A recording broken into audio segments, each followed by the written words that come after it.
Nasaan ka noong mga panahon na yun, Ian? Nung dinadanas niya yan? During that time, in-invite namin siya sa bahay. So, Dahil alam mo na may nangyayari? actually, hindi pa. So, Sa random invite lang. nakita na lang namin yung post na, yun nga, yung soft launch ng couple shoes.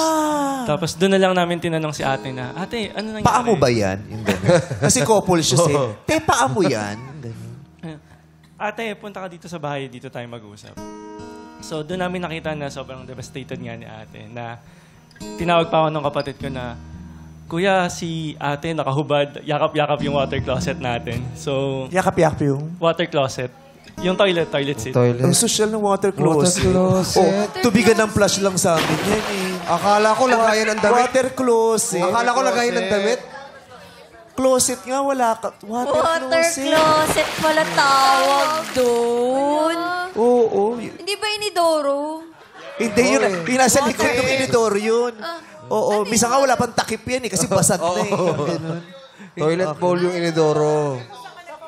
Yung flashan. Yung flush yan. Oo, Pero hindi naman kasi lahat ng inodoro may water closet. Yung iba Iba buhos inodoro na. lang. Kasi iba inahawakan yun, di ba? Ha? Iba-iba kasi.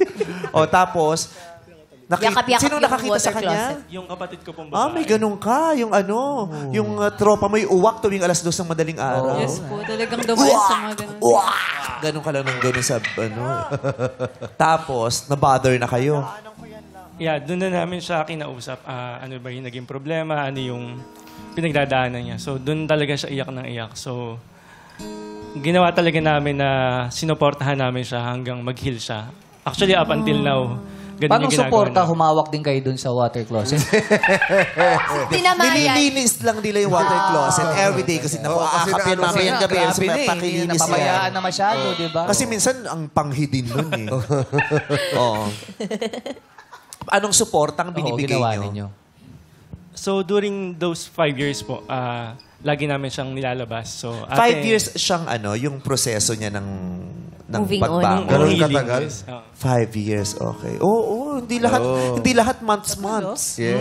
Oo. Actually, pwede na nga siyang mag-apply na mason sa site. Kasi sobrang taas nung binild niya na wall. So, sa mga lalaki na gustong pumasok sa buhay niya. So, sobrang bigat nung pinagdaanan niya. So, hindi namin siya iniwan. Bilang isang lalaki, ano yung nasabi mo sa kanya? Kasi syempre, iba yung POV ng lalaki, di ba?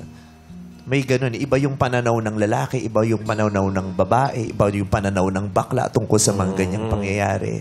Ano yung pagkakaunawa mo dito na nasabi mo sa kanya?